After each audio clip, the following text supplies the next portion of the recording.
ዮሐንስ ወንጌል ምዕራፍ 4 ከቁጥር 42 እስከ 54 ድረስ ያለው በጌታ በኢየሱስ ክርስቶስ ስም አነባለሁ። የጌታ ቃል እንደዚህ ይላል። ከሁለት ቀናት በኋላም ወደ ገሊላ ሄደ። ነቢይ በገዛ አገሩ እንደማይከበር ኢየሱስ ራሱ ተናግሮ ነበርና። ገሊላ እንደደረሰም የገሊላ ሰዎች በደስታ ተቀበሉት።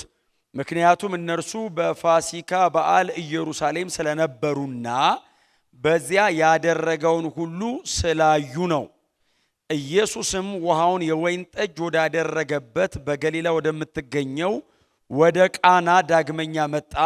በቅፍርናሆምም ልጁ የታመመበት አንድ የቤተ መንግሥት ሹም ነበረ። ይህም ሰው ኢየሱስ ከይሁዳ ወደ ገሊላ መምጣቱን በሰማ ጊዜ ወደ እርሱ ሄደና በሞት አፋፍ ላይ የነበረውን ልጁን መጥቶ እንዲፈውስለት ለመነው። ኢየሱስም መቼውንም እናንተ ምልክቶችንና ድንቅ ነገሮችን ካላያችሁ አታምኑም አለው። ሹሙም ጌታዬ፣ ልጄ ከመሞቱ በፊት እባክህ ድረስልኝ አለው። ኢየሱስም ልጅ በሕይወት ይኖራልና ሂድ አለው። ሰውየውም ኢየሱስ የተናገረውን ቃል አምኖ ሄደ።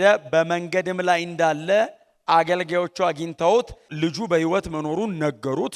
እርሱም ልጁ በስንት ሰዓት እንደተሻለው ሲጠይቃቸው ትኩሳቱ የለቀቀው ትላንትና በ7 ሰዓት ላይ ነው አሉት። አባትየውም ሰዓቱ ኢየሱስ ልጅ በሕይወት ይኖራል ያለበት ሰዓት መሆኑን ተገነዘበ።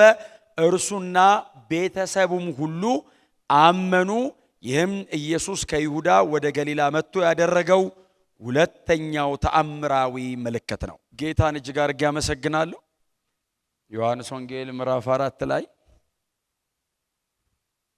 ከቁጥር 43 እስከ 54 ድረስ ያለ የጌታ ቃል ክፍል ነው ያነበብ ነው።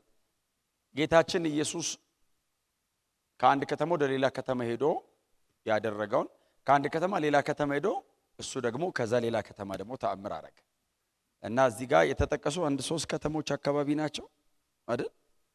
ይሁዳ፣ ገሊላ፣ ከዛ የት ነው የሰውየው ሀገር? ቅፍርናሆም ነው። አዎ 3 ከተማ ነው አይደል የተጠቀሰው። ኢየሱስ ከይሁዳ ወደ ገሊላ መጣ። ከዛ ሰውየውን ደግሞ ብላቴናውን በቅፍርናሆም ፈወሰለት እና ጌታችን ኢየሱስ ክርስቶስ ሁለተኛ ተአምር ለማድረግ ነው እንግዲህ ወደ ቃና የተመለሰው። የገሊላዋ ቃና የተመለሰው የመጀመሪያው ተአምር ምዕራፍ 2 ላይ ውሃን የወይን ጠጅ ያደረገበት ተአምር ነው። ይሄ ምዕራፍ 2 ላይ ያለላችሁ። ከዛ በዚህ ከተማ ሁለተኛውን ተአምር ደግሞ አደረገ ይለናል አይደል? ዮሐንስ በጣም አስገራሚ ጸሐፊ ነው። እየቆጠረ ነው የሚጽፈው። የመጀመሪያ ተአምር እዚህ ያደረገ፣ ከዛ ሌላ ከተማ ሄዶ ደግሞ ሌላ ነገር አድርጓል። ከዛ መሀል ላይ ደግሞ እቺን ሰማርያዊት ሴት አግኝቷታል። ከሷ በፊት ደግሞ ኒቆዲሞስ የተባለውን ደግሞ የአይሁድ መምህር አግኝቷል። ከዛ እንደገና ጌታ ኢየሱስ ክርስቶስ ወደ ይሁዳ ተመልሶ መጣ። እነሱን ካደረገ በኋላ ከሰማርያ ተመልሶ ወደ ይሁዳ መጣ። ተወልዶ ያደገበት አካባቢ ነው የመጣው ጌታ ኢየሱስ ክርስቶስ። ተመልሶ ሲመጣ አዩትና እንደውም እነ ማቴዎስና እነ ሉቃስ እንደነገሩን አንዳንዶቹ እንደውም ምሳሌ ሁሉ መሰሉበት ይላል አይደል? አንተ በእንትን ከተማ እንዳደረግ እስቲ በዚህ ከተማ አርግ አሉትና ባለመድኃኒት ሆይ ራስን ፈውስ ትሉኛላችሁ አላቸው። ያደገበት ከተማ ነው። ያውቁታል። ፕሮፌሽናሊ የሚሰራውን ስራ ያውቃሉ። ማቤት እንዳደገ ያውቃሉ። እንዴት እንደተወለደ ያውቃሉ። እያንዳንዱ የኢየሱስን እድገቱን መውጣት መግባቱን ከ30 ዓመቱ አስቀድሞ የኖረበት ከተማ ነውና ሌላ ከተማ ታደርግ እንደነበረው እስኪ እንደዚህ አድርግ ትሉኝና እንደውም ምሳሌ ሁሉ መሰላችሁብኝ። ባለመድኃኒት ሆይ ራስህን አድን። ባለመድኃኒት ነኝ ትላለህ፣ ሌላ ቦታ ሄደህ ትፈውሳለህ። እስቲ ራስህን እስቲኛ መካከል እንይ አሉት እና መጽሐፍ ሲናገር ስለ ልባቸው ጥንካሬ ጌታ ኢየሱስ ተአምር ማድረግ አልቻለም ነበር የሚል ቃል አንፋቸው። አለማመናቸው አይደለም፣ አለማመን አይደለም፣ የልብ ጥንካሬ ነው። የልብ ኢንቴንሽናሊ ክፉዎች ናቸው ሰዎቹ። በእውነት እንደው እግዚአብሔር ከእንደዚህ አይነት ነገር ይጠብቃችሁ። ሰዎቹ በጣም ክፉዎች ናቸው። ልባቸው በጣም ጠንካራ ነው። ጌታ የተባረከ ይሁን እንጂ ሰዎቹ በጣም ጠንካራ ናቸው። እንደ ጭንጫ መሬት ነው ልባቸው፣ በፍጹም አያስገባም። እና ጌታ ኢየሱስ ክርስቶስ ቆሞ ሰበከ፣ አስተማረ። ከዚህ የዘለለ ነገር አላረገም ይላል። ለምን? ስለ ልባቸው ጥንካሬ። ኃይል አጥሮት አይደለም፣ ምንም ነገር አይደለም። እንደዚህ ነገር አይገጥመውም። እሱ ጌታ ነው። የልባቸው ጥንካሬ ግን ብሎክ አረገ። ይህንን ብቻ ነግሯቸው ትቷቸው ወደ ገሊላ መጣ። ወደ ገሊላ ወደ ቃና ሲመጣ በቅፍርናሆም ብላቴናው የታመመበት አንድ የቤተ መንግስት ሹም ነው የሚለው። የቤተ መንግስት ሹም ማለት ትክክለኛ ቃሉን ወደ ኋላ ሄዳችሁ ካጠናችሁት የሄሮድስ አንቲጳስ ኢሚዲየት አገልጋይ ማለት ነው። ንጉሱ ሄሮድስ አንቲጳስ አጠገብ ቆሞ የሚያገለግል ሰው ነው እና የንጉሱ ባለሟል ነው። የቤተ መንግስት ሹም ነው እና ጌታ ኢየሱስ ክርስቶስ እሱ ቅፍርናሆም ነው ያለው። ጌታ ኢየሱስ ወደ ገሊላ ቃና እንደመጣ ሰማ። ሲሰማ እንግዲህ ሄሮድስ አንቲጳስ ልጁ ቢድን ምንም አድርጎ እንዲድንለት ያደርግለታል። አቅም የለም ማለት ነው፣ ከአቅም በላይ ነው። ስለዚህ ሰውየው ግዴታ ኢየሱስ ወዳለበት ከተማ የተወሰነ አቅምም ስላለው ትራቭል አድርጎ መጣ። ሰረገላ አስጭኖ ሊሆን ይችላል። የቤተ መንግስት ሹም ይለዋል ዮሐንስ። ሰረገላ አስጭኖ ሊሆን ይችላል። ጋሻ ጃግሬ ነገር ይኖረዋል።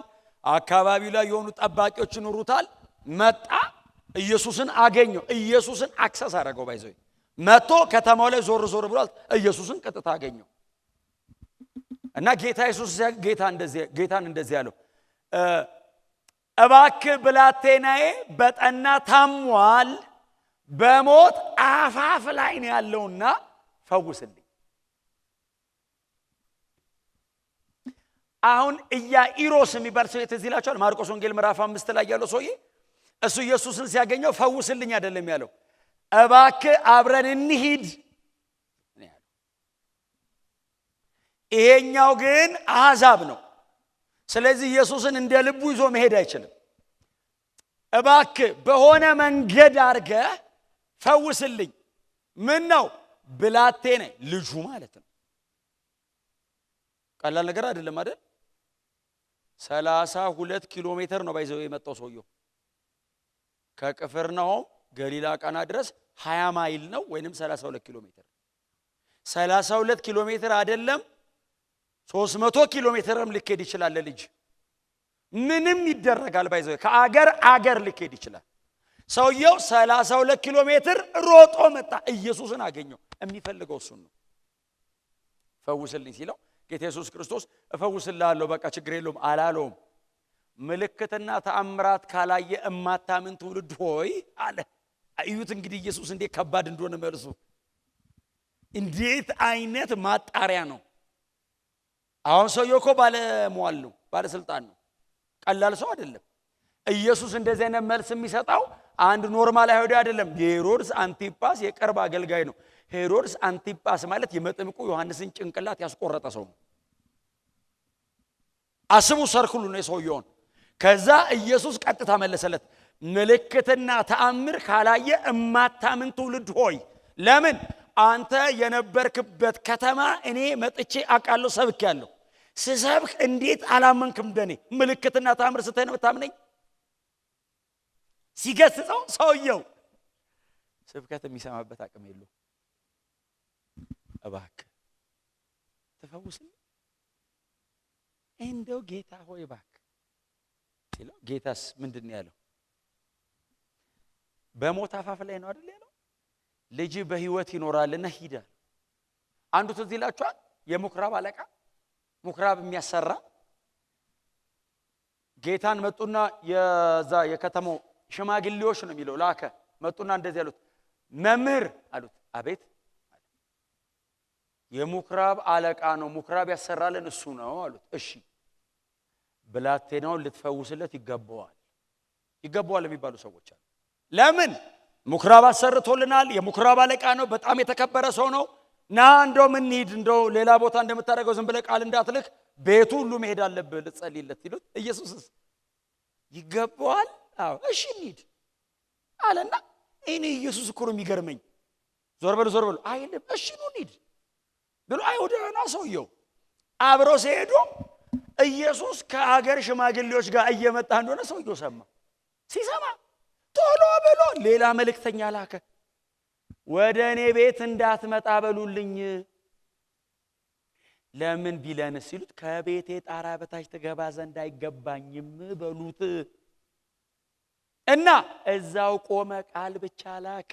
ምኩራብ አሰሪ ብቻ አይደለም ሰውየው፣ መቶ አለቃ ቃል ብቻ ላክ። እኔ ስፒሪቹዋል ኦቶሪቲን በሚሊተሪ ሳይንስ አንደርስታንድ አደርገዋለሁ። መቶ አለቃ ነኝ። 50 አለቃውን ሳዘው 50 አለቃውን ለማዘዝ እኔ ቢሮ አልሄድም አለ። እኔ ቢሮዬ ቁጭ ብዬ 50 አለቃውን ቃል ነው የምልከው አለ። ሰውየው ሲሯሯጥ ነው የሚውለው። አንተ መምጣት አይጠበቅብም። ባለስልጣን እዛው ጋር ቆመና እንትን በለው። በሽታ ያቃል ይሮ እስቲ አሜን በሏ። እምነትን በወታደራዊ ሳይንስ ነው ሰውየው ያብራራውና እንደ ጌታ እንደዚህ ያለ ምን አይነት እምነት ነው? ኢየሱስ ይፈወስም ምንም አላለም። ባይዘው ምን አይነት እምነት ነው ሲል መጽሐፍ ሲናገር ሰዎች ወደ ሰውየው ቤት ሲሄዱ ብላቴናው ተፈውሷል። ኢየሱስ ምን አይነት እምነት ነው ያለው? ይፈወስ አላለም። አድቫንስ ክብር ለኢየሱስ ይሁን። ይሄንንም ሰውዬ ብላቴና በህይወት ይኖራልና ሰውየው ወደ አገሩ በተወሰነ መንገድ አምኗል አይደል? ኢየሱስ መሲህ መሆኑን ነው በኋላ ያመነው እንጂ የመፈወስ ኃይል እንዳለው እኮ አምኖ ነው የሮጠው። ምን ዋስትና አለ አላለውም። ብላቴና በህይወት ሂድ ሲለው ተነስቶ የሮጠ ሴት ከሱ ቤት ሰውየውን ፍለጋ ሰረገላ አስጭነው ደግሞ የመጡ ሰዎች መንገድ ላይ ተገናኙ። እንግዲህ 30 ምናምን ኪሎ ሜትር ማለት ከዚህ የት ማለት ነው አስበዋል። ከሞጆ እየመጡ ይሄ ደግሞ ከዚህ እየሄደ ደብረ ዘይት አካባቢ ተገኙ። ምንድነው ስንፈልግ እኮ አንተን ፍለጋ እኮ ነው የመጣ ነው። ምን ሆነ ልጁ ነው ባይዘው ይመልሱ። ምን ሆነ ልጁ ሲሉ ተፈውሷል ሲሉት ፈወሰልኝ አይደለም ያለው። ስንት ሰዓት ተፈወሰ? ከባድ ሰው ስንት ሰዓት ተፈወሰ? ትላንትና 6 ሰዓት ላይ ሲሉት ኢየሱስ ያቺን ቃል ያወጣባት ሰዓት ናት። መጽሐፍ እንደዚህ ይላል፣ ኢየሱስ እንደፈወሰው አወቀ። ተፈውሶ ነው በአጋጣሚ አይደለም የዳነው እና በሱ ኃይል ነው አለ ሰውየው። ከዛ መንገድ ላይ አይደለም ቤቱ ገባ። ብላቴናውን ቁጭ አደረገ። ቤተሰቡን በሙሉ ደረደረ። የተፈወስከው ትላንትና 6 ሰዓት ላይ ጌታ ኢየሱስ ክርስቶስ ቆሞ በህይወት ትኖራለህ ብሎ ሲናገር በዛ ቅጽበት ነው በሽታው ካንተ የራቀው አለው። ከዛ ለቤተሰቦቹ በሙሉ ሰብስቦ ጌታ ኢየሱስ ክርስቶስ ነው መሲህ አላቸው እና እንመን። ጥቅሱ ያለቀው እርሱና ቤተሰቡ በጌታ አመኑ።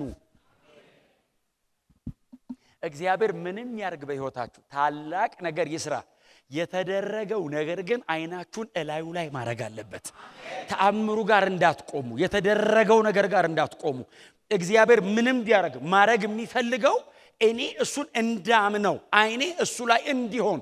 ስፔሻሊ ቦርናጌን የሆነ ዳግም የተወለደ ክርስቲያን፣ የኔና የእናንተ አይነት ክርስቲያን እግዚአብሔር ተአምራት አድራጊ ነው። ምን ጥያቄ ያለው? እግዚአብሔር ብቻ ነው ተአምር የሚያደርግ።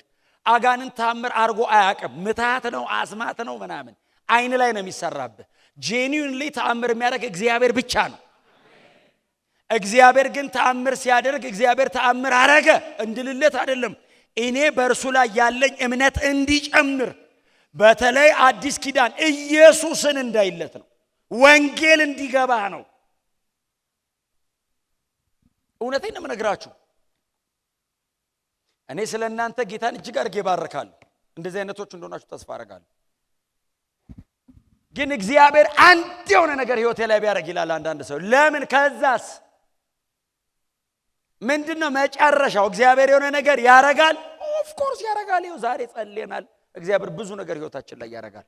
አትጠራጠሩ። ጌታ ታላላቅ ነገር ህይወታችሁ ላይ ይሰራል። አስቀድሜ ግን የምነግራችሁ የነገሩ መደምደሚያ አይናችሁን ኢየሱስ ላይ ካላረገው፣ አጠገቤ ካለው ሰው ጋር መጣያና መፎካከሪያ ከሆነ እግዚአብሔር አያዋጣውም። አታይም የኔ እኮ ሰርቷል ለማለት ከሆነ ይኸውላችሁ ጎረቤታችሁን እግዚአብሔር ያስረዳላችሁ። እናንተ በጌታ አመኑ። አንተ አታስረዳው፣ አንተ ወንጌል ንገረው። ይሄው መጽሐፉ ላይ ያሉትን ተአምራቶች ሂዱና አንብቧቸው። ኢየሱስ ሰራው፣ ቀጥሎ በሱ አመኑ ነው። ቀጥሎ በሱ አመኑ ነው። የ4 ቀን ሬሳ ከመቃብር አወጣው። ሰው ይመጣና አላዛርን ያዩት ነበር ይላል። አይተውት ወይት አንተ አላዛር እኮ ነው አይተው አይባባሉ። በጌታ ያምኑ ነበር ነው የሚለው። አላዛርን ያዩታል። ኢየሱስ እግር ስር መጥተው ይሰግዳሉ። ኢየሱስ ታርጌቱ ምንድነው? ሰውን በሙሉ ሰብስቦ እግሩ ስር ማንበርከክ። አላዛርን ለምን ከመቃብር አወጣው? ሰውየውን ለዘላለም ልታኖረው ፈልገህ ነው አይደለም። የሆነ ቀን ተመልሶ ሞቷል ሰውየው። ምንድነው ዓላማ? ሰው በእኔ እንዲያምንልኝ። ምልክቶች ድንቆች ዘንድሮስ ታረጋለህ? አዎ አረጋለሁ። ለምን? እንድታምኑ በእኔ። ዓላማ እንዳንስት። ሲስተማቲካሊ the whole scripture በሙሉ መጽሐፍ ቅዱሳችን የመጨረሻ መደምደሚያው የሚደረገው ነገር መካከለኛ እግዚአብሔር ብቻ ነው። የተደረገው ነገር አይደለም መካከለኛ። ፈረስና ፈረሰኛውን በባህር የጣለ ተብሎ የሚመለከው የሚመሰገነው እግዚአብሔር ነው። ሙሴ ባህሩን ስትከፍል በጣም ታስደንቅ ነበር የሚል የለም ጥቅስ። እግዚአብሔር ነው የተመሰገነበት። እስራኤልን ከግብጽ ያወጣ ሕያው እግዚአብሔርን የተባለው እግዚአብሔር የሚደረገው ነገር በሙሉ መካከለኛ መሆን ይፈልጋል። ቢ ሲሪየስ። እንደዚህ አይነት ነገር የእግዚአብሔርን ክብር በምንም አይነት መንገድ የሚገባውን ምስጋና ሸረፈን ወዴትም አንወስደው።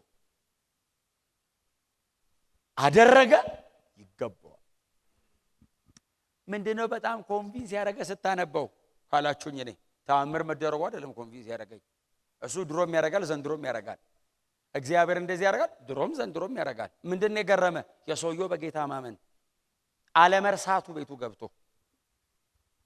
እልል ብሎ ፌሽታ አለማረጉ፣ እንመን በጌታ ማለቱ በጣም ያስደነቀኝ። ሰውየው ፎከሱ አለመሰበሩ። ትንንሽ ነገር በህይወታችን ላይ ስትሆን የቻለውን ጌታ ኢየሱስ ክርስቶስን መካከለኛ ያደረገ ነገር ማድረግ አለብን። የሚበልጥና የሚቀጥል ነገር በህይወታችን ላይ እንዲሆን እንዳይቆም።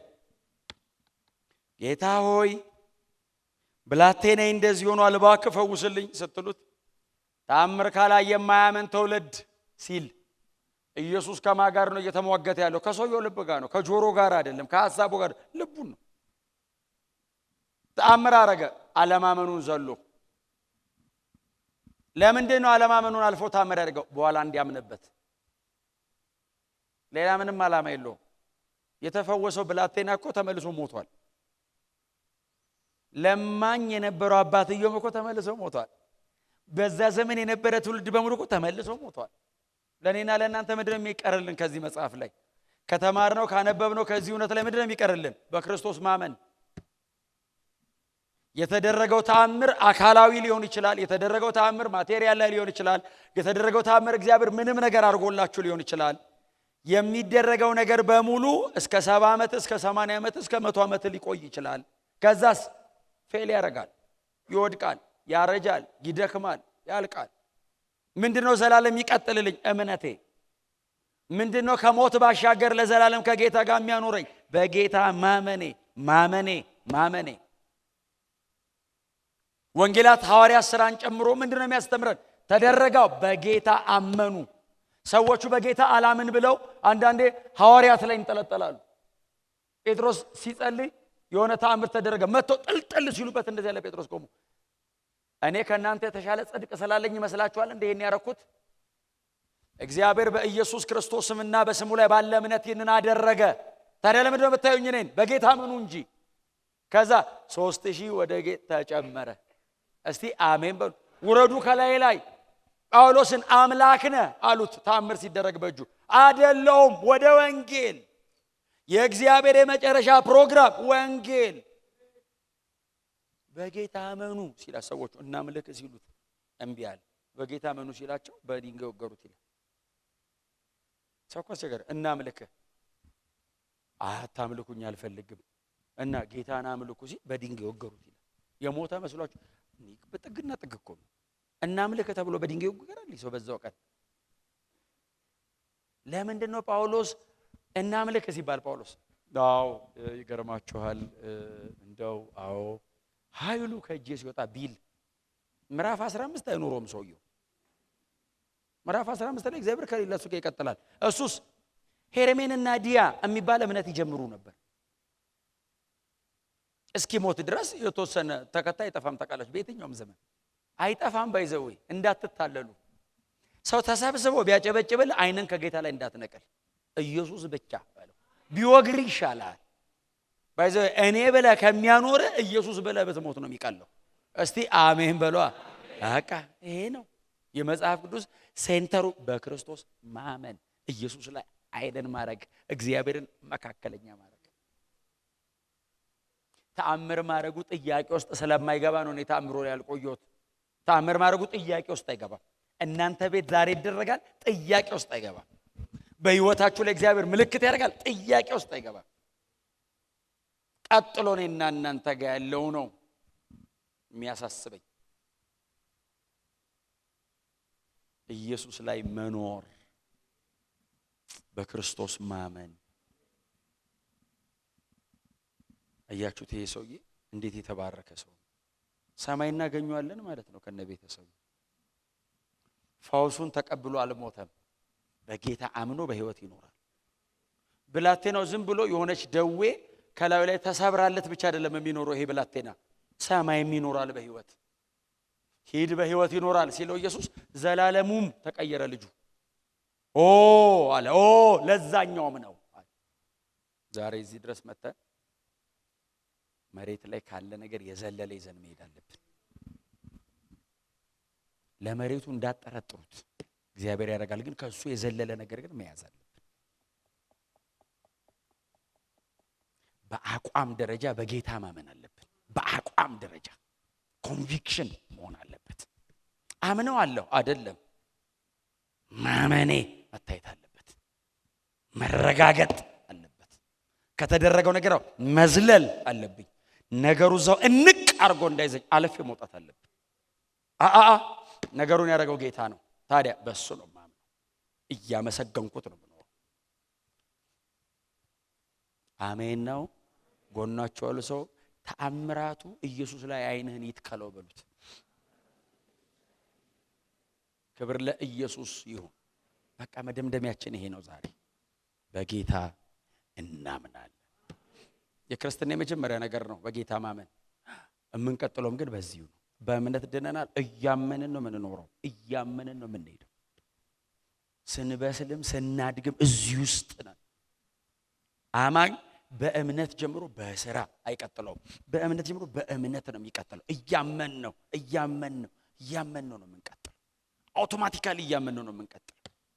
የሆነ ቀን ከእምነት የዛሬ ዓመት የነበረኝ እምነት አይባልም። እምነት አሁን ነው። እምነት ዛሬም ነው፣ ሁሌ ነው። በክርስቶስ ላይ ያለን መደገፍ። ክብር ለኢየሱስ ይሁን። ስለዚህ መልእክታችን ዛሬ ይሄ ነው። እግዚአብሔር ተአምራት ያደርጋል፣ እኛ በጌታ እናምናለን። እግዚአብሔር ምልክቶችና ድንቆች በህይወታችን ላይ ያደርጋል። ያልጠበቃችሁትን ምንጭ እግዚአብሔር ይከፍታል። ምንም ጥያቄ የለው። በቃ ዝግትግት ብሎ ያቃተኝን ነገር ክፍትፍት ያደርገዋል። እሱ ጋር ግን አይኔ አይቆይም። ተመስገን ስላረከው ብዬ እሱ ራሱ ነው ያው አይኔን ኢየሱስ ላይ ያደርጋል፣ ስሙ ላይ አደርጋለሁ። የተመሰገነ ይሁን።